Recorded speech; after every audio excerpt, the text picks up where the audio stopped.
Hello, good morning. Good morning, everybody. Thank you for joining us.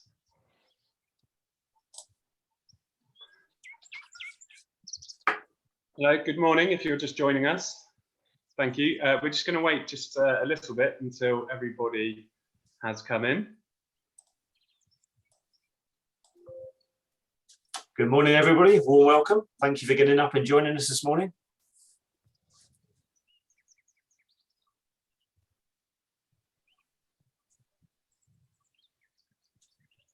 Okay, right. I think we'll get started. I think we've got pretty much everybody in. So first of all, welcome. Thank you very much for joining us. Just to say, we've got honey buzzards and other birds coming across right now, so we might cut away quite quickly, just so that we don't miss out. My name is Barney Jones. I'm part of the operations team.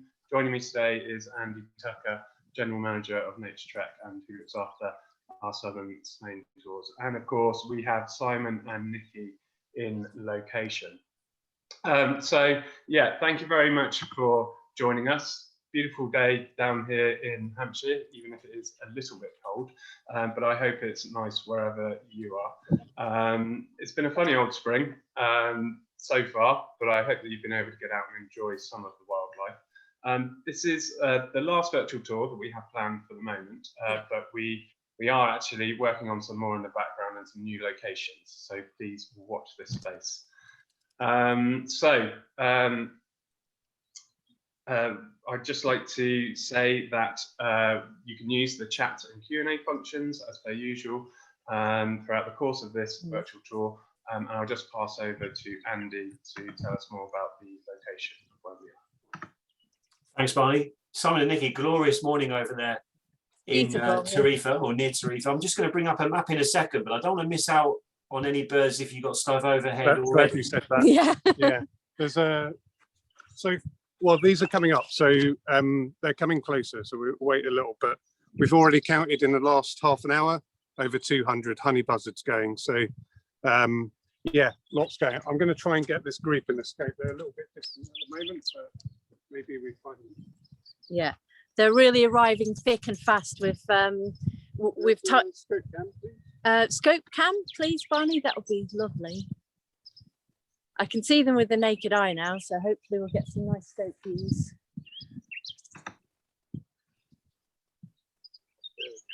Right.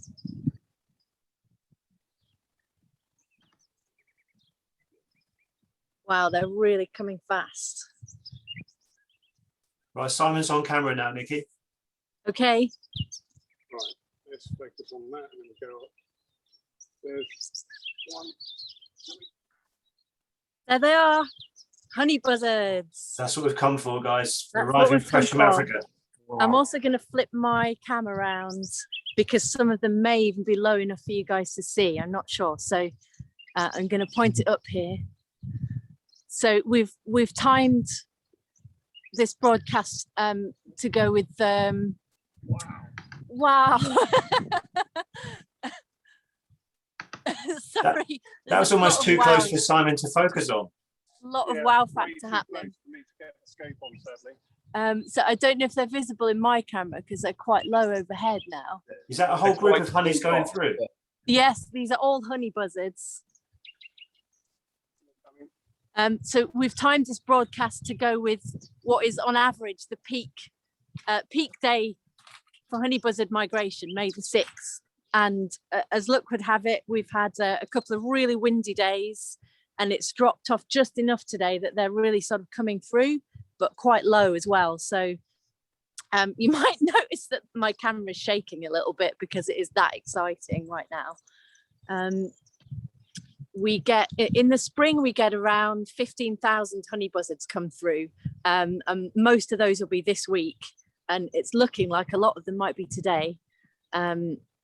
So really, really exciting time to be here. These guys are sort of powering through back to their breeding grounds further north in Western Europe, and you can almost see the determination on their little faces from where I'm standing. 263. So that's 263 we're up to so far this morning. 264. 264 now. How long have you been watching for?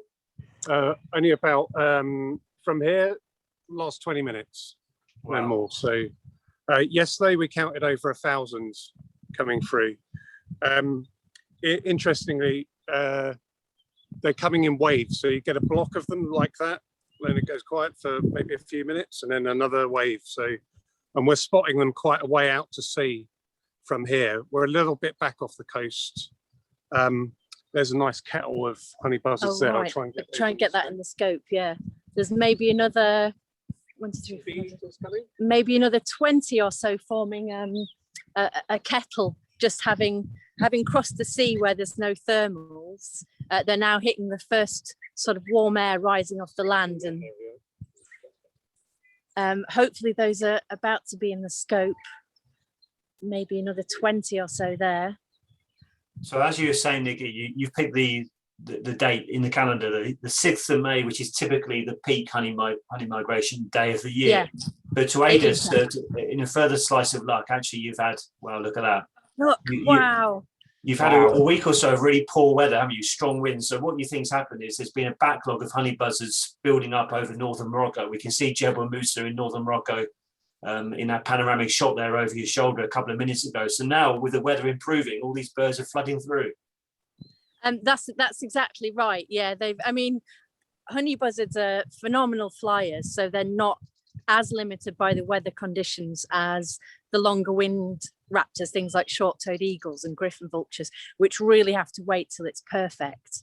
But these guys have an incredibly long journey to do of thousands of miles. So if you can wait a couple of days and make the crossing of the straits a little bit easier, then why not do it? So that's undoubtedly what these guys have chosen to do. And the air's just thick with them really at the moment. I don't know if you can follow that kettle at all. Yeah. It's sort of drifting inland now. We've actually chosen this spot. Those of you that were with us for our first migration broadcast, we were further east. We were actually a little bit east of Tarifa, up on the hills there, which is the very shortest distance between Europe and Africa at just 14 kilometers. So we checked that out this morning, and the wind's actually a lot stronger than forecast. So a few kilometers over that way, it's actually blowing quite a hoolie. So we've chosen, well, for a couple of reasons. We came here because there's a chance you can actually hear us speak, but also because the point at which these birds make land is really influenced by the strength and direction of the wind. So what's happening is as they leave Africa, we've got these strong easterlies, and they'll be sort of turning into them to some extent because that gives them lift. But at the same time, they'll be drifting and being pushed further out west. So this is a really good spot here where we are, just next to this kind of sheltered valley that you can see behind me, which is called Santuario De La Luz. And we hoped/knew that they would be coming in here this morning. So fingers crossed they keep coming, but that was a pretty good start, I think. Well, just the air is thick with them. It's unbelievable. Yeah. So they will have been, I think when we were setting this up, Andy, we were kind of emailing you about dates and things. And we have our friends in Morocco had several thousand roosting in the Fez area. And we were just sort of keeping everything crossed that the weather and conditions would mean that they would arrive today. So, yeah. So it looks like that's Simon Wright asking where the viewpoint is. Let me just show you folks watching where we are, or where Nikki and Simon are. If I just quickly screen share, is that coming across okay, Barney? Yes, it is, Andy. Yeah. Right, so I've got the Iberian Peninsula here. If I zoom in, here's northern Morocco, zoom in to the Strait of Gibraltar. And here's the town of Tarifa that I'm circling there. That's famous for water sports and kite surfing. Just to the east, the west of Tarifa, you see a small village of La Peña. And on the satellite Google Maps, you can see this rocky ridge, the first rocky ridge to the west of the Strait of Gibraltar. Nikki and Simon are up here about a kilometre or so north of the main road, the motorway there that runs along the coast. We're up here near the Cima de la Sierra de En Medio. So that's the point. They are just where my cursor is there. I zoom back out again. Birds are flooding even northern Morocco across the Straits and up into the Iberian Peninsula. It's fantastic to see. So I'm just going to flip my camera around, see if you can see these guys. Maybe a little small, but we'll give it a try. There's just a stream of them coming in front here. 403 now. We're up to 403 guys since we started the broadcast. There's another kettle here. We've had a couple of questions just asking where these honey buzzards are heading. This might end up being quite a long answer because their migration is really, really interesting. So these ones that head north, look, there's maybe 100 over there. Yeah. Can you get those? Yeah. So these ones that are heading north across the Straits for spring are the Western European breeding population. So they'll be Spain, France, some even end up in the UK. But they number somewhere around 17,000, 15,000, 17,000 that cross this way in the spring. But in the autumn, we get 75,000 crossing the other way, south from their breeding. So obviously something's going on because that's bigger than the breeding population and all their offspring of Western Europe. So with the advent of satellite tagging, which brings us so much more information about how these birds travel and where they go. You just put a tag on a bird, you find something exciting. We're finding out that what they actually do is a large chunk of the Eastern European population comes south through the Straits in the autumn. So they add round about a month and 7,000 kilometers onto their journey, because they'd rather cross at the Straits than risk crossing the Mediterranean. So you get this phenomenon where the Eastern European honeys are coming all the way round, down and south through the Iberian Peninsula. Here's a really low one here. To cross here because the risks are so much lower. And in autumn, really, it doesn't matter so much how long it takes to get to their wintering grounds in places like Cameroon, the Congo, the kind of moist forests of Africa. But then when those Eastern European honey buzzards head north to breed, the urgency to get back and get on territory is such that they take enormous risks and they actually fly back across the whole massive expanse of the Mediterranean, where it is sort of further east. So they really are phenomenal flyers and they can cross the sea for a long, long way without any thermals. But then in the autumn, why bother? so they all come this way. So that's good for us, certainly. We had a lovely kettle of birds there. And actually, Nikki, I'm going to pick up on a question from Gaynor Newbury. Some people might wonder what we're referring to when we say a kettle, when we're talking about birds in migration. Can you just explain what a kettle of birds is? Well, what we could hopefully do is physically show you one. If the scope cam's working, then we've got a kettle of maybe 100 birds. It's simply just a term for when they find a thermal and they're all sort of that's one. And they're basically following the air currents within that thermal, which is giving them lift and meaning they don't have to expend any energy by flapping their wings. Just look at that. That's unbelievable. If any of you are watching and fancy taking a photo of that and putting it on your Facebook or Twitter, that'd be great to give a bit of publicity. We've got about 128 households with us this morning. Thanks for getting up and making yourselves a coffee. We've had up to 400 or 500 for our virtual tours in Panama and Ecuador, and I'm just slightly upset that we don't have a bigger audience today for this magnificent spectacle. For me, this rivals the tree full of toucans we had in Panama the other day. That's fantastic. You know, one of the mad things with as Nikki said, the European honey buzzard is a phenomenal flyer. It crosses the Straits at sometimes not the narrowest point. It can go in very strong winds, some of them even crossing much further east Simon, can you just carry on talking, but pan your Sorry, telescope to follow those birds? They're magnificent. No one Carry on wants to talking. listen to you. Yeah, no, okay. Yeah, sorry, I thought it was on them. So on average, from telemetry studies, they can do about 230, 240 kilometers in a day, and they spend about 10 hours of their day migrating.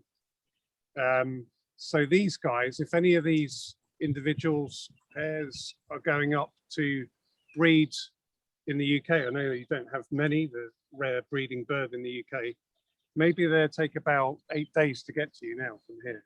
They're all going along this ridge. I'll catch up with them. So what will that be? May the 14th. Look out for them if you're in the right place. Yeah. So in the UK, we expect about 100 breeding pairs each year. One of our rarest breeding species in the UK. Strongholds include the New Forest, not far from where myself and Barney are in Hampshire today. A few breed in Norfolk, North Yorkshire as well. You'll notice these birds are passing past that turbine. Actually, there's a row of turbines there, and they've switched them off. And they've switched them off for the honeys to have safe passage through that site. So there's somebody up there watching, making sure that these migratory raptors and other birds like storks and such like have got a safe passage through here. So we have a lot of wind energy here, and one of the problems is obviously that there are all these soaring birds coming through here. But one of the solutions is to just simply switch off the turbines. It takes less than a minute to do, so they can spot them coming in like we're doing. They know the trajectory, and they switch off certain areas of the turbines or the whole area turbines. And then once they've gone through, the turbines go back on. These have actually been off for a while because the birds are coming up this ridge and moving through almost constantly. Speaking of which, there's another kettle forming just off the bottom of that ridge line. Do you see? It's like a further left is maybe 100, 150, just over that strange white van. Some of them anyway.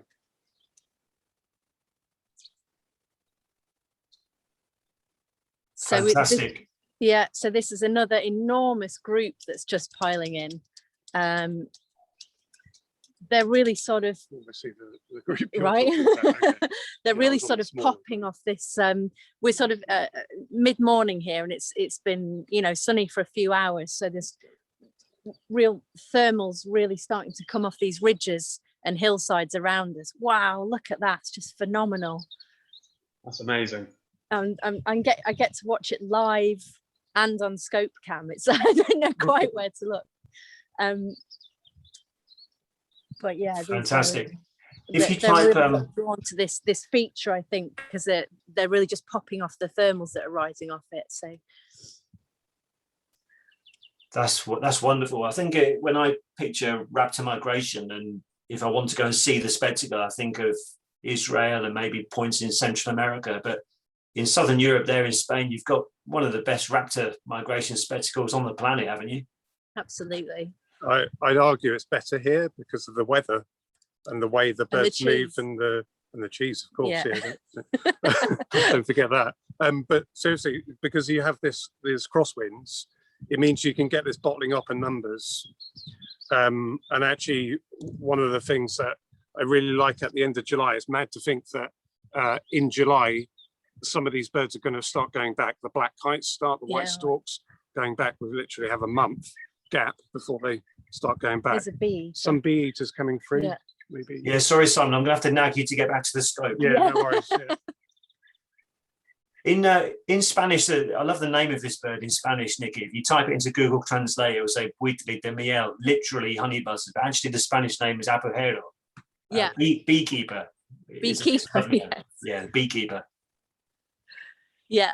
So, of course, named for their sort of slightly inaccurately named for their diet, because their whole migration is timed to arrive at the breeding site around peak food availability. So they're much more susceptible to changes in climate and weather patterns than other raptors, because they have to go at the right time. and if the food isn't there when they get there, it's a real problem. But what they're actually eating is, I think people thought they were eating honey, but it's actually the kind of rich source of protein and energy that you get from grubs in wasp and bees nests and things like that. And they actually have particularly adapted scaly feathering around their feet and head so that they can get right in there into a wasp nest, and just get stuck in and not worry about getting stung. So that they're really quite exceptional birds in lots of ways, really. I'm just going to flip my camera around again. Oh, there's 3 really close. Because there's 3 just coming in to try and show us their scaly feathers, I think. Nikki's cam has 3 very close, I think. Yeah. Trying. I'm sorry, it's a little hard for me to see what you're seeing, but hopefully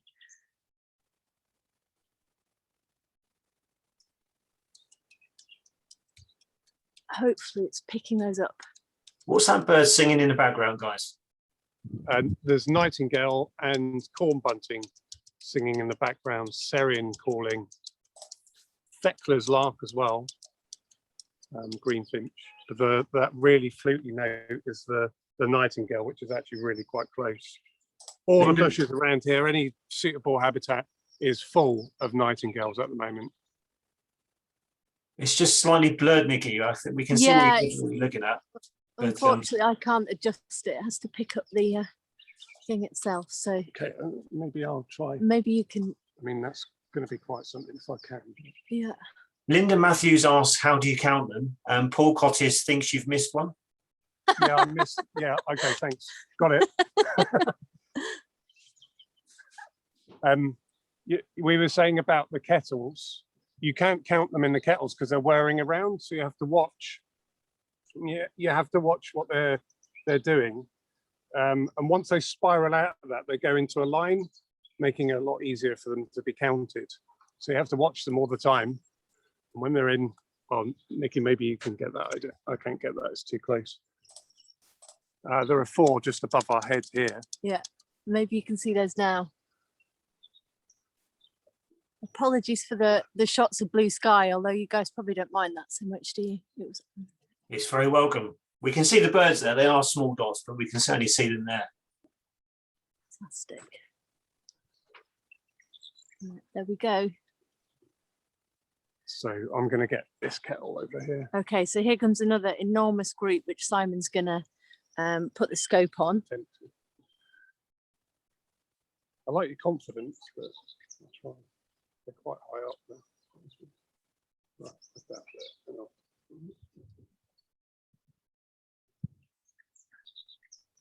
There's one. Wow.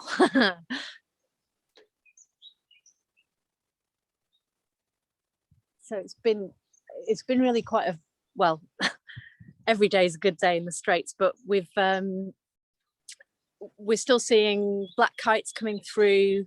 We've had how long ago was that? A couple of days ago, it was quite still, really, really nice, sort of gentle westerlies. And we had a massive push of Griffin Vultures, which are the kind of, the young Griffin Vultures head to Africa to kind of come of age, like gap year teenagers. And when they're ready to sort of come back and find a place in a colony close to where they were from, then they migrate back north across the Strait. So they were coming through about now. So it's too late for them to be starting breeding, because Griffin Vultures start very early, because it takes so long to rear a chick for a bird of that size. But what they do is they come across and sort of start to stake a claim on a colony, so that they're ready and established when they're ready to look for a mate in the next couple of years. So we've been seeing hundreds. I find that particularly impressive, because they lose a lot of height over the Straits, because every wing beat is very costly in energy terms. So we've been seeing hundreds of them in these kind of gentle westerlies coming in sort of just above our heads, these enormous birds just above our heads on the cliffs near Tarifa. So it's been a spectacular couple of weeks, really. you know, every day is different, completely different mix of species coming through as the weeks go by. The thing with the straits as well is that the straits here, you have these crosswinds, and that means you get this this bottling up of birds, and you can get things like locally called millenada, which is just this collection of literally thousands of black kites in the autumn, which is pretty awesome to witness. And of course things like these honey buzzards as well, which are slightly less perturbed by the winds. That's fantastic. Just while we've got these close-ups, just talk us through the key ID features. Peter P. Weisner and Dave Cleach both asking about the key identification features in flight. It's easy to get carried away with just looking at them and not actually going through. But I did prepare something earlier, so we'll flip round. The coloration-wise, they're really variable. So this is the Dick Forsman in-flight guide to raptors. Really good book if you're into raptors. Wing shape is really quite distinct. They've got this almost cuckoo-like heads, very narrow, very shallow steeping crown, but then the wing shape as well has this very much pinched, bulging in the secondaries, pinched inner wing, and quite a rounded wing in total, but a relatively long tail as well.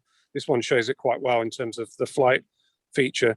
But the other thing you see when they're coming head on in particular is this, the carpals, this part of the wing here is pointed out, and it gives this archer's bow leading edge effect to the wing. And then you've got the other features as well. But plumage wise, they're incredibly variable. One of the most variable raptors in terms of plumages. But you can sex them mostly on things like the secondary coloration, where it's sort of smoky or more defined lines. But let me just go through another page. You'll see then you get some of these really dark individuals, and then these sort of classic kind of male types here. Beautiful, aren't they? This is so they're highly variable. Wing shape is key, but they have a theme. The other thing to look out for as well is in the hands, the outer part of the wing, you have this translucence as well, where the light shines through. It's quite obvious when you see it. When you start to get your eye in, you'll see it. If you come here, I guarantee you'll be able to identify all the raptors, no problems. Easy. In a week, you'll know it. They'll be old friends to you. More honey buzzards coming. Wow, many. Okay, let's have another go at waving this at the sky. I always think they have sort of something of an insect-like quality, almost like sort of because of that pinched inner wing, gives them kind of like almost a dragonfly sort of a look. And then of course when they sort of swarm like this, they're like those clouds of what are the flies called that you get in the UK with they kind of look like smoke, don't they, spirally above the trees? St. Mark's flies. We're back on the scope at the moment. So if you try to, well, there we go. That's a lovely line. Wow, it's chaos up here, Andy. It's mid-air collisions happening and everything.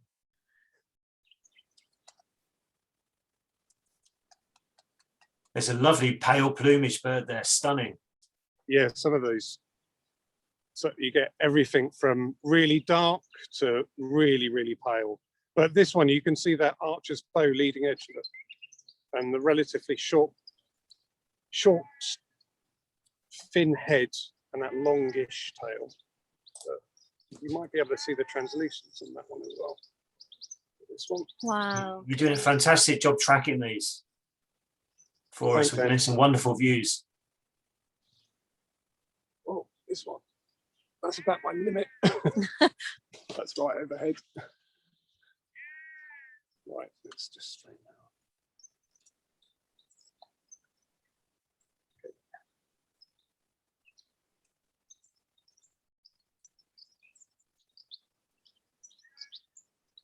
And you know, these guys have like one hell of a journey as well. Not only have they crossed the Straits, which is a huge barrier, they've crossed the Sahara as well. And rather than waiting for sandstorms to dissipate, they they navigate round them. And they're such strong flyers. If you watch these going across the straits compared to, say, the Griffin Vulture, which has got a wingspan of nearly 3 meters, and these guys have just got a wingspan of just over a meter. The difference in the struggle to cross the straits is hugely different. And this is why knowing which watch point and where at what time of the year and in what wind is really important, because these guys can cross at this point that we're at now. The Griffin Vultures, they might not go today, but I think we'll get some. They will cross nearer to Tarifa because they struggle so much with the crosswinds.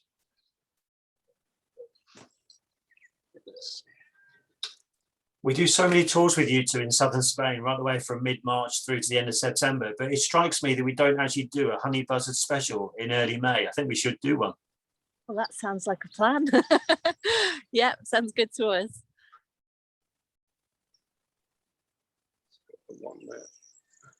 Yeah, so there's, except I was just about to say, Little lull, but there's a bit of a anymore. lull, and then another 200 have appeared on just popping up over the ridge again. So we'll go for those. And they actually have a really, well, you could argue that they're really terrible parents, because the adults actually leave the nest a week or two before the juveniles. So they migrate and just leave the kids to find their own way to sub-Saharan Africa. So they don't have the opportunity to learn a route from the adults. That only begins as they start their first migration north, that they have adults to follow, and then the experience starts to mount up and they can find easier ways. But the first year birds have to just follow their instincts, which takes them directly southwest, which means they're not equipped with the knowledge to successfully navigate the sea. And as Simon said, the Sahara is a huge barrier as well. And actually 1 in 3 juvenile honey buzzards die on migration in their first year, because they just have no one to show them the best way to do it.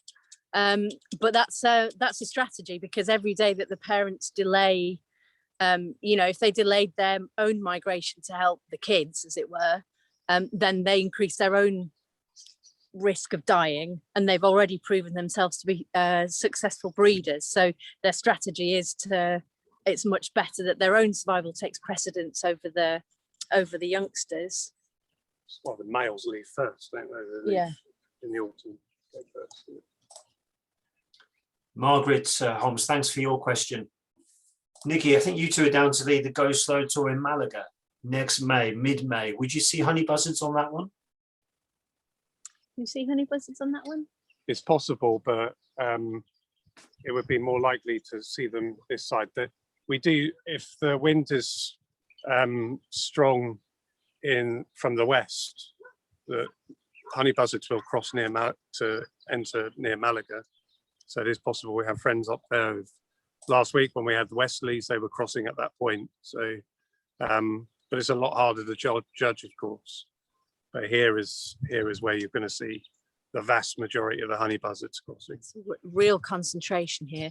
But that trip sort of heads out of Malaga and up into the mountains. So although we might not see numbers like this, we're coming across individuals passing through. Is we could see that sort of thing as well as all the other kind of great mountain raptors like Bonelli's eagles, Griffin vultures. God, what else do you get up there? Egyptian vultures. So plenty of good raptors to see up there as well. Wow, still loads of birds up there in Simon's scope view, just over the rocky ridge. That's phenomenal. He's busily multitasking here with a clicker and a scope to manage. Yeah, we can hear him clicking away. Yeah. The footage you've produced this morning has surpassed my expectations. I think the earlier migration virtual tour we did was a real struggle. I think from memory we had one short-toed eagle straggling into view right at the end, and then you had lots of migration going on after we stopped broadcasting, which was really frustrating. But today the footage has been unbelievable. Yeah. How many do you think we've seen so far, Andy? Well, you put me on the spot there, Simon. I've been too busy commentating. Oh, sorry. No, you go ahead. Oh, it's a dog, huh? 882 so far. Since So we're gonna you two arrived this morning. Yeah, and it's Hey. 10:30 here at the moment, and it's a go through all day. So Yeah, I'd have said 200 or 300 while we've been watching you. That's possibly a slight underestimate. yeah, I mean, obviously you're only seeing a proportion of what we're able to see, but well, at least you're seeing good numbers. Yeah, and sometimes you'll have a big hit of honey buzzards, and then it goes quiet for maybe a few moments.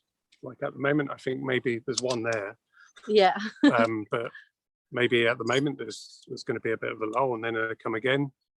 And sometimes that can be maybe due to cloud formation over the riff or some other factor that's putting them off crossing. And what also happens, of course, is as the air heats, they start to cross higher. Oh, you So, know, I'm talking rubbish. Oh, but here comes some more.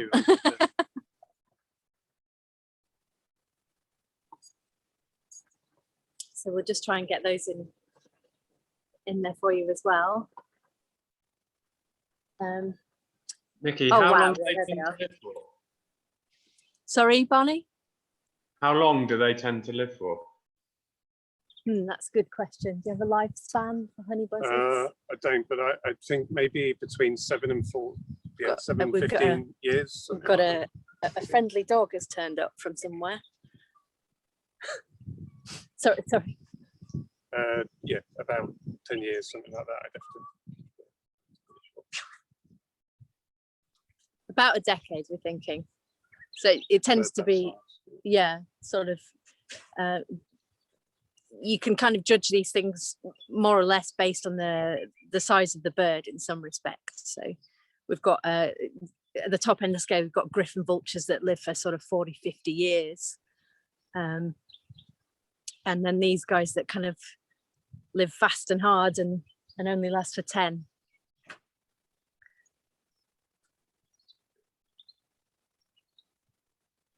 In preparation for a slow migration day, you'd actually furnish Barney with some pre-recorded stuff just in case we were struggling to fill the gaps. But it's just been a never-ending procession, hasn't it? Yeah. It has indeed, yeah.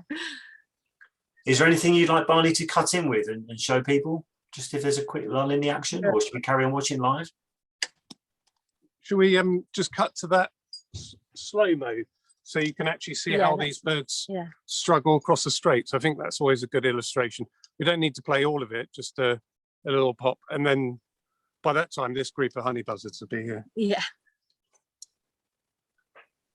So people often ask us how the birds cross the Straits and why do they struggle so much with what is just at its narrowest point, 14 kilometers of sea.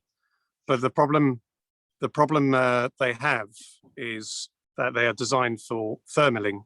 So thermals form over the land, and those are really high.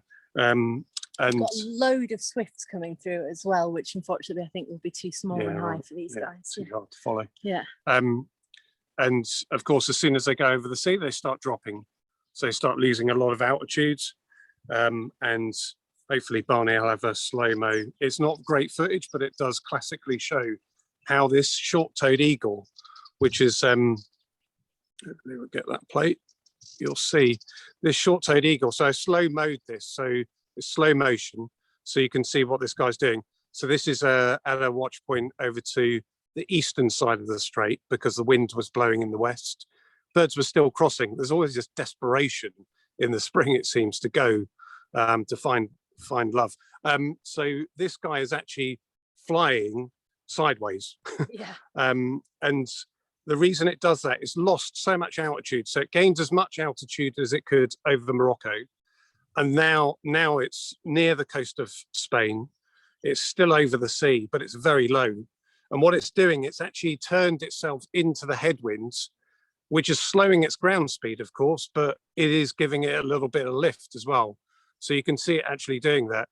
And towards the end of that video, which is it's quite long actually, but it does actually just suddenly pop up off a thermal, just blowing out to sea.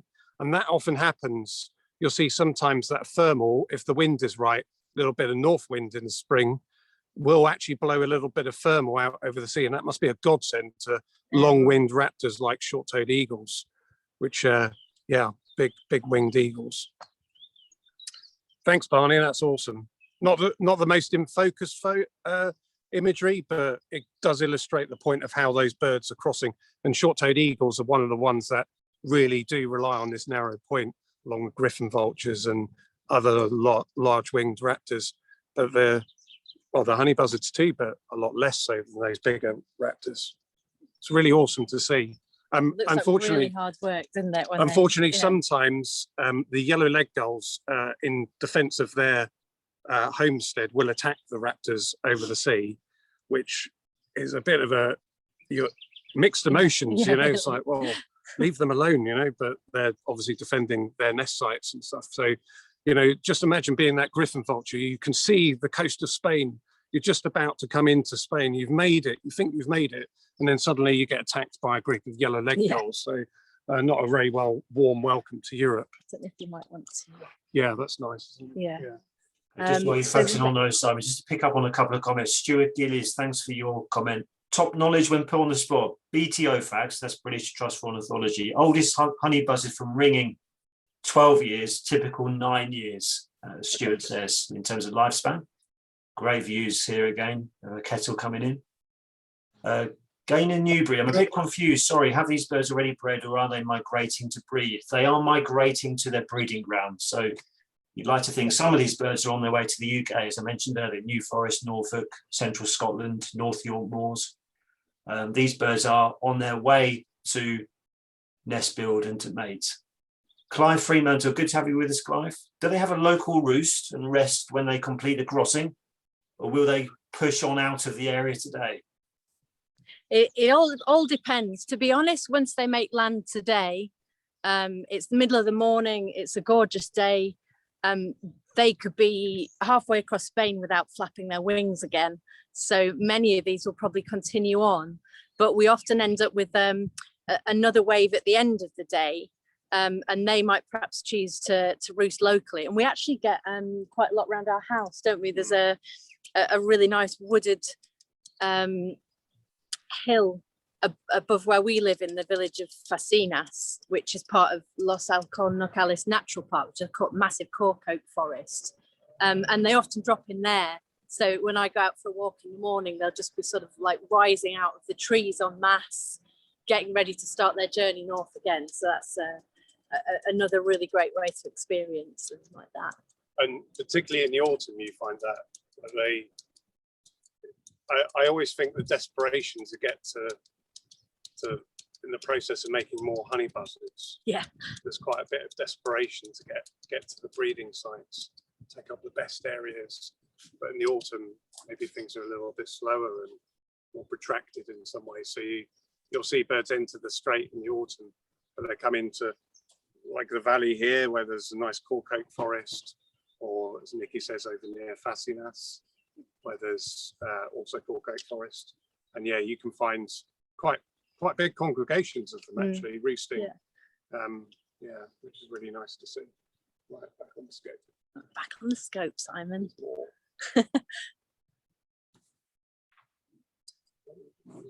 So we're really seeing, apart from a couple of black kites earlier on, it's been pretty much whole honey buzzards, hasn't it, this morning? Yeah. At the moment. So what are these? Not sure what these are. Simon, your raptor book, Tony Westaway, he's asking just to repeat the name of the raptor book. I think it's a Dick Forsman guide you opened. Yeah, I'll show you the cover. And you can... The one that has the cover? Yeah. No, this one's my best copy. I don't know if you can see that on our cat. Sorry, That's hang on. Okay, thanks. I'll hold it. That's that's the Raptor Bible really, and this is my best copy, but it's falling apart. But I've got two copies. But the flight identification of raptors of Europe, North Africa, and the Middle East is really good because it shows them in flight or flight shots, which is normally how you're seeing these raptors, particularly here, and of course in different variations, different aging, and it gives you great knowledge on identifying ages and genders, and yeah, it's a good book. Bit weighty to put in your pocket, though. Yeah. Yeah. Let's get back on the birds, please, Simon. I'm just mesmerised by those birds wheeling over. Yeah, that kettle is coming, sort of drifting right towards us now. So hopefully we can. Oh, look up here. Yeah, when they're not that high, it's Yeah, they're sort of. I don't think there's any point in me putting my thing because they're going right across the sun. But it's kind of like a scene out of the Battle of Britain or something like that. They're kind of having made land and caught a thermal. They're now coming out of it really and sort of drifting over like kind of bombers or something. Really amazing. But here's another kettle coming, so can hit. Over 1,000 now. Maybe you should do some sort of prize, like a sweepstake on what the final count for honey buzzards will be for this morning, Andy. Yeah, okay, we'll do that. Just Hilary, you're asking why you're not getting any of the questions coming up on your own screen. This is just the way the Zoom webinar works. So us as panelists, we see the questions coming in. People are typing it using the Q&A button at the bottom of the screen. And any interesting questions which we think will interest the wider audience, we'll read out and we'll discuss, but they don't actually come up on your screen. It's just the way the webinar works. Tina Lowe asks, can you hear the honey buzzards calling or are they non-vocal in crossing? Yeah, they're not making a sound at the moment. They're just completely focused on the. Not a very vocal species apart from that nest site, really. Anyway, so yeah. So we do get, when we get the short-toed eagles in particular, are quite vocal often because they. Am I right in thinking they often pair up on migration as well, or can do? Yeah, I don't think that's why they're calling. Yeah. It's because they're actually aggressive to each other. Oh, right, the opposite So, reason. yeah, the booted eagles as well. So you'll see them when they reach land. Sometimes they might be alongside a short-toed eagle and just concentrating on actually getting across. But when they get across, they might grapple with each other, legs out, and yeah.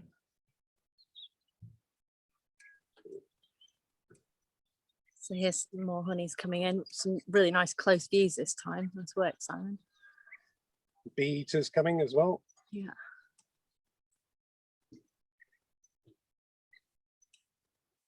Oh, that was hard to follow.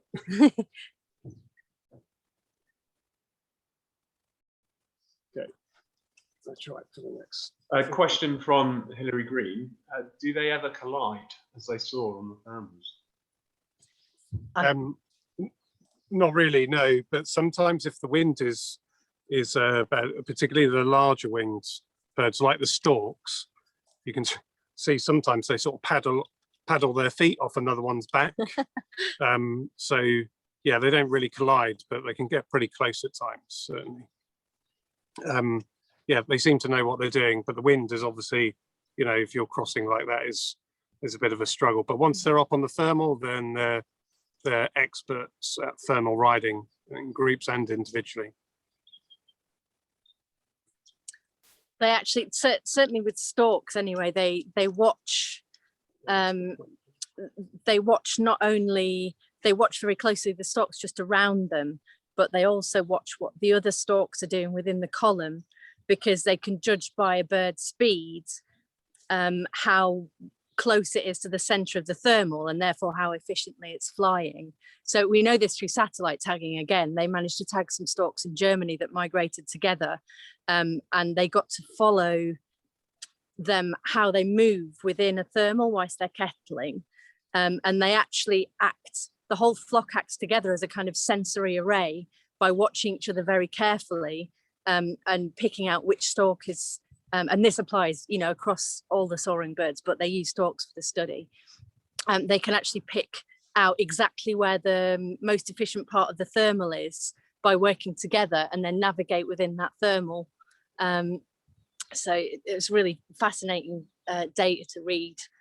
And there's just so many honey buzzards up here now. I'm going to have another try at flipping the camera, I think. Yeah. and Si's going to try and get them in the scope. They're sort of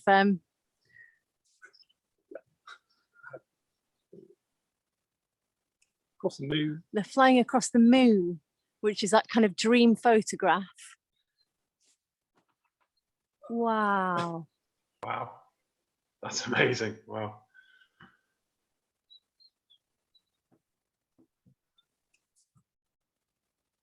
Beautiful. You can really see that translucent outer hand that Simon was talking about when the sun catches them there, for example. And that pinched inner wing and that really kind of elongated cuckoo-y type head. Okay, let's try and get this group. Okay, we're going for another group. This is directly above our head, so this is really quite phenomenal scope work from Mr. Tonkin here.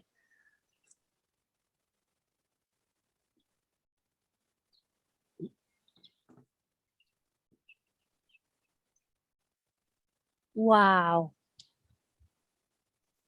This is just a day of days, guys. I wish you were here with us.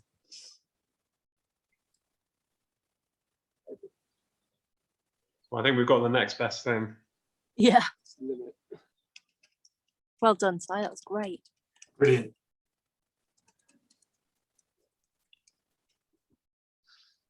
Don't know how we can top that, really. We're up to 50 minutes, folks. I was saying to Simon and Nikki earlier that I don't mind carrying on past the hour mark if those of you sitting at home with a cup of tea or coffee would like to stay with us. I wanted to avoid a situation, as I said last time, where we saw almost nothing in the hour's broadcast and then everything kicked off as soon as we stopped transmitting. We've had some wonderful views of honey buzzards this morning. Like I say, it's surpassed all my expectations. It's been wonderful. Barney's going to put a link in the chat if you'd like to leave a donation today to help cover our costs and Nikki and Simon's costs. That would be hugely appreciated. And when we first kicked off with these virtual tours, it was primarily to give our guides around the world, not just Nikki and Simon, but people in Ecuador and Argentina and Panama and other places, some employment. And the funds we've raised have been hugely appreciated. I'm sure, Nikki, you'd be the first to say that on a day like this, any donations that are raised are very much secondary, just to the sheer joy of being out there and sharing this spectacle with us. Yeah, absolutely. Yeah, it's been a very strange year for us, kind of get to see all this now that we're sort of allowed out of our houses and our village, but we're very used to having people here to share it with, so this has been like a really nice opportunity for us to still do that, you know, and just it seems a shame that this should be happening and so few people can see it. So yeah, but thank you everyone that keeps tuning in, and yeah, we're really enjoying doing this. So we will follow up. Barney will follow up with an email with that link, so don't worry about fumbling around with a debit or credit card now. If you'd like to leave a donation, like I said, I'd be hugely appreciative. No pressure to do so. I gather, Simon and Nikki, you're not heading off anywhere. I wouldn't if I were in your shoes. No. Don't do that. This morning. So I think myself and Barney, if it's okay with you, we'll just keep the webinar running, and people can go off and use the loo or grab a cup of tea, and when a kettle comes over, we'll just enjoy the spectacle. I'm going to be dipping in and out of emails, carrying on my working morning, but are you okay just to keep it going? I can tell you we've lost 3 people since we started. People are just glued to this spectacle. So folks, if you want to just stay with us for the next, I don't know, half hour or hour, we'll keep it running. You'd be very welcome. Yeah, if we'd have known, we would have brought a picnic. We're not going anywhere. Yeah. Barney, I don't know if it's worth while we've got a little lull in kettles. Like saying that, it's not coming. If it's worth putting the Melanada video on just to show people what that looks like, because that actually coincides with quite a lot of our tours as well. And then I'll put the scope back on some more honey buzzards that are coming up behind us. So we've got people saying they're happy to stay glued for as long as you're able to keep it running until your phone batteries die. Happy to stay till the wind changes, someone says. Well, that might be another couple of days. Yeah. Yeah. Actually, I could give you the oh no, it's okay. Barney's on it. Here we go. Yeah. So this is, when was this? This is the end of July. beginning of August. A lot of people are surprised to hear that we have that much migration here over the from July, and it's kind of cool because migration never stops here. That's the other great thing about the Straits here in southern Spain is from July, we're getting the black kites, white storks. They're the first ones to start going, and then all through August, September, October, November, we've got different birds crossing at different times, but in big numbers, and so it just keeps going. And then by December, even by December, the first spring migrants are coming back. But by February, then really good numbers of white storks, black kites again, and then you go through the change in species composition. Then at the moment, we're now towards the end of spring, although that is going to go on for quite a long time for us. But the honey buzzards kind of mark the last of the species to come through. Having said that, though, booted eagles, short-toed eagles, Griffin vultures are all still coming through. So just the peak is different. Now we're at the May the 6th, peak day for honey buzzards, traditionally. May the 6th is Honey Buzzard Day. It's official now, so we've said it on air. I'm going to try and get this group on there. Oh wow! Yeah, okay. We're going for the next group. Oh, I don't know which one to get. Oh no, Get this one, yeah. it's escalating. Believe it or not. Sue Leyland, this is just for you. Miss the beginners are desperate to see more. Let's get some honey buzzards in the scope for you. Here you go, Sue. Trying to get this big kettle. Especially for you. So at the moment, Simon's trying to pick out a big kettle that's above the hillside behind us. Meanwhile, I've got dozens sort of streaming directly over our heads, probably to join them. It looks like they're heading for the same sort of thermal.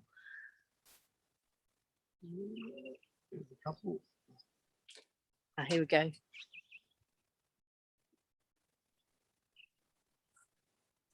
Sheila, enjoy your first post-lockdown haircut. I'm sure that'll be a relief and much enjoyed. Oh. I've been cutting Simon's hair. It's not gone well. There we go. Getting the group, getting really amongst the group now. Wow.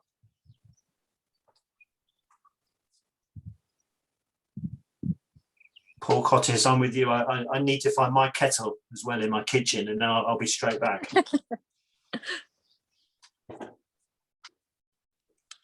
Yeah, this kettle's boiling. Yeah. Just starting to disperse a little bit and continue their journey.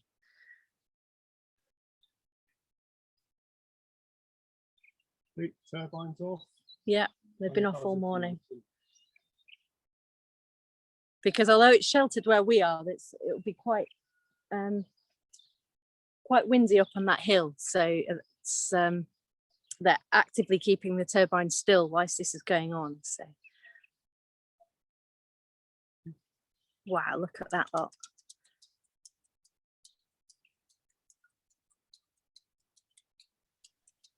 Nikki, we've had a question from Jenny Gibb. So Hi, Jenny. bee eater and swift groups have been mentioned, but what other smaller species are seen migrating across the Straits at the moment?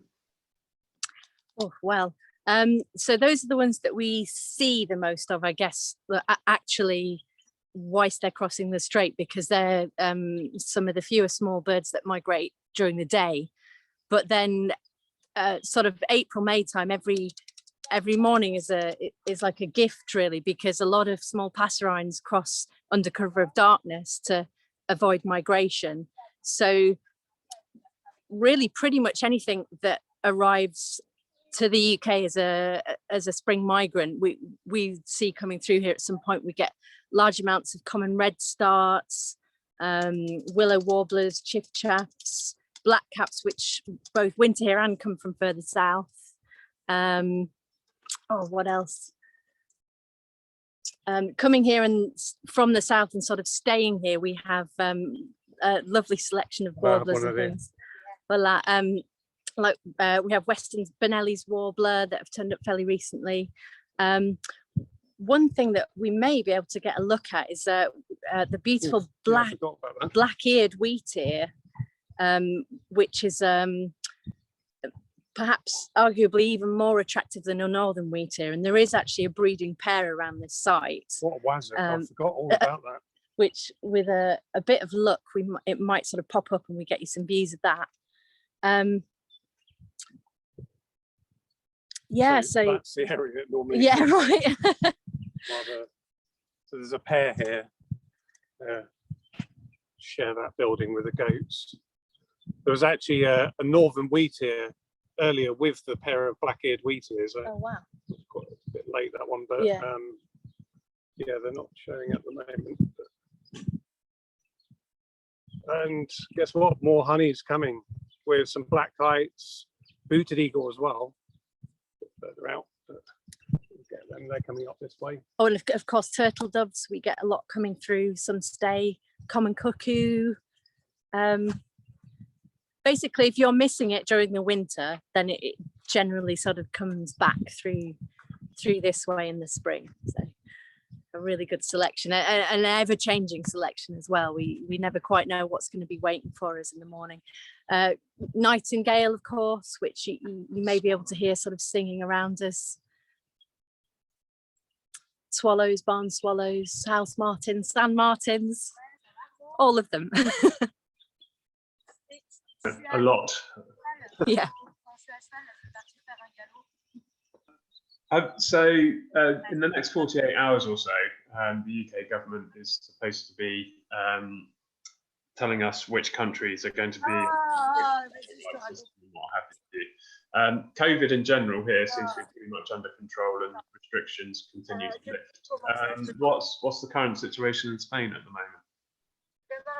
I'm sorry, I might have to ask you to repeat that in a second. I didn't quite catch all of what you said. No problem, no problem. There's a French person on a horse. The situation in Spain Oh, you heard in terms of COVID, Yeah. I think I heard it on that one. So yeah, it's looking better and it's getting progressively better. Different areas are different. The area we're in, infection numbers have gone right down. In Gibraltar, I think they've vaccinated everybody now, pretty much everybody at least. However, one thing to say is that vaccination here has been, compared to you guys in the UK, has been a very slow start. But however, they do have the infrastructure and they are looking to have 70% of the adult population in Spain done by around about July, August. So we're hopeful that that'll mean that people will be able to come and see spectacles like this in September, October and so forth. Yeah. So we're sort of eagerly awaiting the announcement tomorrow, aren't we, for the I think it'll probably be amber tomorrow, I think, for here, but yeah, I'm not sure how many countries are going to be on the green list to begin with. I think Gibraltar itself will be on the green, but for here, I think, sadly, amber. But I think that will change quite quickly as well. Yeah. Things are getting better and things are changing all the time. So, Meanwhile, there's more some honey. more honey buzzards. I suppose why Simon's just getting those in the. Oh, he's got them already. I was just gonna give you sort of 360 view of where we are actually at some point. Oh, hi, it's a dog here. Well, I've completely flipped it because I can't find them. Oh, right. They're in the sun. Okay. Sorry, those guys went straight into the retinal death zone. And like a wazzock, I looked directly at the sun as well. So. Barney, I'm back with my fresh cup of tea now and it's slipping down very nicely. Barney, are you able to stop recording now? Because I think Simon and Nicky's work this morning is worthy of a wider audience. I'm going to have a think about maybe putting this in the newsletter so more people can enjoy the spectacle, but I don't want the recording to be 2 hours. So are you able to stop recording, but carry on with the webinar? Don't cut us off, whatever you do. Whoa. There's a lot coming. I'm double checking everything. Okay. Tony Fisher, just wish you were there in